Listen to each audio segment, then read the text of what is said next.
News. Independent National Electoral Commission INEC sets new dates for 2023 general elections. Nigerian military assures Nigerians that its personnel were not planning to take over the government. Federal government to increase health sector funding. On the foreign scene, Polish Deputy Interior Minister says 100,000 people crossed the border into Poland from Ukraine. Details on the way.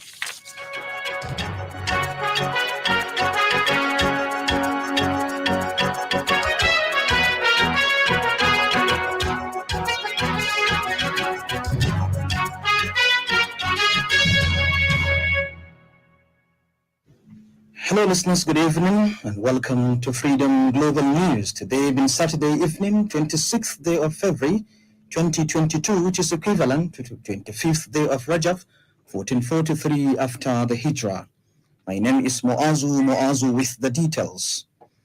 The federal government says there can be no evacuation of Nigerians in Ukraine until the airports in the European country, which is under attack by Russia, are reopened. Countries such as India, South Africa announced the facilitation of the evacuation of their nationals from Ukraine to neighboring Poland by setting up offices at the Ukrainian-Polish borders. The Nigerian Foreign Affairs Ministry says there are no fewer than 5,600 Nigerians in Ukraine, majority of who are students. Earlier, the National Association of Nigerian Students in Ukraine has sent out a Save Our Life sole message to President Muhammadu Buhari seeking immediate evacuation from Ukraine. Minister of Foreign Affairs Geoffrey Onyema says the federal government was concerned about the safety of the students while having separate meetings with the Ukrainian ambassador to Nigeria, Kidore Baleri, at his Rosasha counterparts, Alexei Sabanshin. Meanwhile, the federal government says it has made necessary arrangements to evacuate stranded Nigerians in Ukraine to Poland. The Embassy of Nigeria in Warsaw, Poland, in public notice, says officials and volunteers will be at the Polish-Ukrainian borders to pick up Nigerians. It therefore advised Nigerians to cross over to Poland to present 02953 Kodzary and 22B 0295 Warsaw and the destination address to the border officials. The Nigerian embassy staff, along with volunteers, will be at the Polish-Ukrainian borders with buses and vans to pick up Nigerians from crossing borders points and locations. President Muhammadu Buhari says the federal government will increase funding to health sector through the Basic Healthcare Provisions Fund and other initiatives. Buhari stated this on Friday while receiving the Gavi Alliance high-level mission to Nigeria led by the Chief Executive Officer Dr. Said Bali at the State House Abuja. In a statement signed by his media aide Femi Adesina, Buhari says steady progress was being made in achieving the targets set out in Nigerian strategy for immunization and primary healthcare system strengthening. He says preliminary reports has shown coverage for third dose of the vaccine increased from 33% in 2017 to 63% in 2019. In his remark, the Minister of Health, Dr. Osage Inahere, said the Gavi team was in Nigeria for annual review of the implementation of accountability framework of Nigerian strategy in routine immunization to support the establishment of robust prime. The Minister of State for Petroleum Resources, Chiefri Daniel Silva, says Nigeria will host with three countries as the 5th Nigerian International Energy Summit to begin on Sunday in Abuja. Silva hosted a breezer press briefing in Abuja. He said the working summit will have 11 plenary sessions, 7 breakout sessions, 4 special presentations, 3 cocktail receptions, award gala dinner and signing of packs, as well as side events with 5,000 participants across the globe. The minister noted that some of the milestones of the summit in the last 5 years include Nigeria's Decade of Gas Initiative and United States Trade Development Agency signing deal to finance 1.3 megawatts power plant in Abuja with Nigerian National Petroleum Corporation Summit. The summit, also known as the Nigerian International Petroleum Summit NIPS, will start in 2018 as a federal government official energy industry event. The Nigerian military on Friday assured Nigerians that its personnel were not planning to take over the government. He also warned politicians to desist from dragging his office men into issues that has to do with politics. Chief of Defense Staff General Loki Erabo stated this at virtual meeting tag Open Ears Dialogue. Erabo said Nigerian armed forces would continue to educate its personnel that coup do more harm than good. He added the leadership of the armed forces also telling politicians to leave us alone and should not make issues that have to do with politics in an institution have no political inclination and persuasion to lower anybody from armed forces into the idea of having to undertake coup. The Chief of Army Staff said the military coup would hire mercenaries to fight terrorists has been suggested in some quarters. He assured the government Boko Haram will soon come to an end.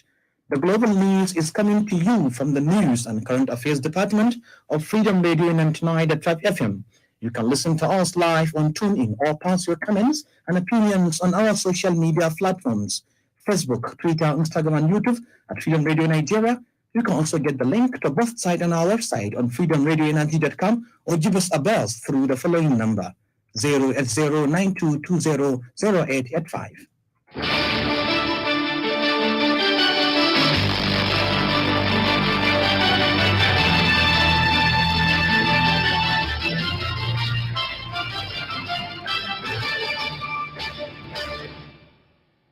Welcome back. Now the Freedom Global News continues. The Independent National Electoral Commission, INEC, announced new dates for the 2023 general elections. INEC National Chairman Professor Mahmoud Yakubu stated this today at a news conference in Abuja. He says the Presidential and National Assembly election will hold on Saturday, February 25, 2023, while Governorship and State House Assembly election will hold on 11 March 2023. Yakubu added that the new dates are to allow for conformity with the provisions of the electoral laws, which stipulates the elections notice to be published at least 260 days to the elections. Several bandits have been killed by security operatives in Sangurami, a village in Meshagu local government area of Niger State. This was contained in a statement signed by the Police Public Relations Officer of Niger State, DSP Muazu Muazu, on Friday, who said 2 corpses of bandits were recovered. Abiodun said information was received that the bandits attacked the village and killed 3 persons, and some of the bandits escaped with the gunshot injuries into forest while they left 2 corpses of their colleagues. Police tactical team and vigilant members were mobilized in the area, and while the bandits were on their way trying to escape, they were engaged in a fierce gun battles. Heavy presence of security personnel in Jos North and Bassa local government area of Plateau State have been deployed for a by-election at Bassa Jos North Federal Constituency. Reports say some areas combined team of security personnel were stationed in various polling units and other strategic locations. Commissioner of Police in the state, Batomina Oyinka, says he had deployed a good number of policemen to ensure peaceful election. He added that police command and banned vehicular movement between 12 midnight and 6 p.m. with the exception of those on essential duties. And now to sporting arena. Minister of Youth and Sports Development, Sunday Dare, says the federal government will recommend the Sokoto State Modern Sports Arena for international sports events when completed. Correspondent Muhammad Fanuda is our guide.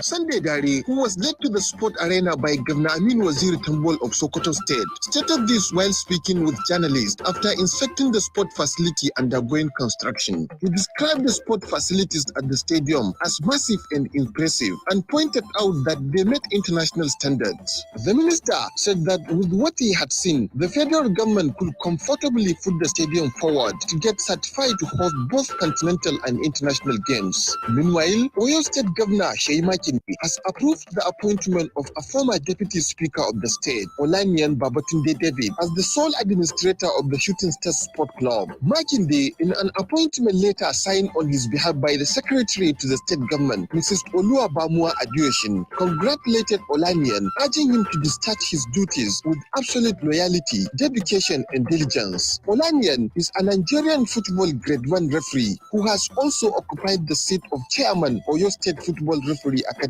since 2004. In another update, President of the Polish Football Federation, Cezary Kuleza, has today said Poland will not play their 2022 World Cup playoff with Russia in Moscow on March 24 due to the Russian invasion of Ukraine. He said he will work with the Swedish and Czech federations. The winners of their match will have to play in Russia if the latter beat Poland to present a unified position to FIFA. Poland national team captain Robert Lewandowski said he could not imagine playing a match with the Russian national national team in a situation when armed aggression in Ukraine continues. And on tennis, Rafael Nadal continued his stunning start to 2022 by beating incoming world number 1 Daniil Medvedev 6-3, 6-3 to set up a Mexican Open final against Britain Cameron Norrie. Norrie, aged 26, reached the final with a 6-4, 6-4 win over Greece's world number 4 Stefanos Tsitsipas. Norrie has won 8 matches in a row after lifting the Del Rey Beach title. Muhammad Sanuba, Freedom Radio.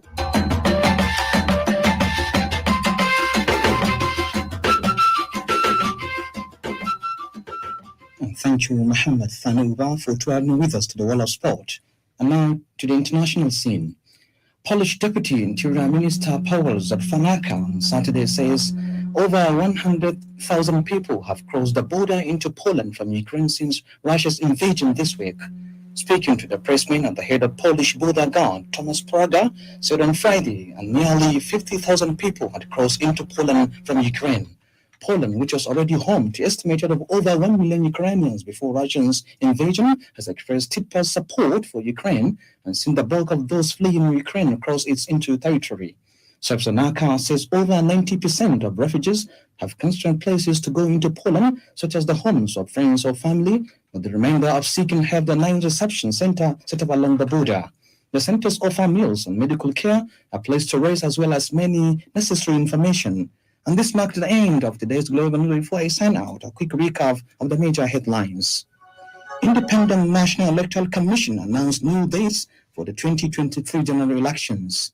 The INEC Chairman Professor Mahmoud Yakubu set up this today at a news conference in Abuja. Nigeria military assures Nigerians that its personnel are not planning to take over Nigeria.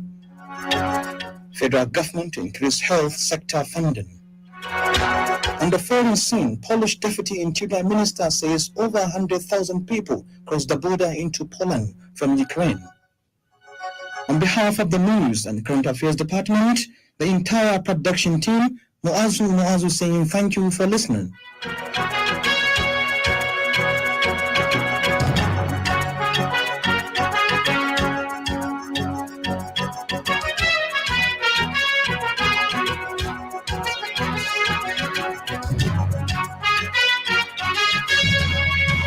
This is Freedom Global News.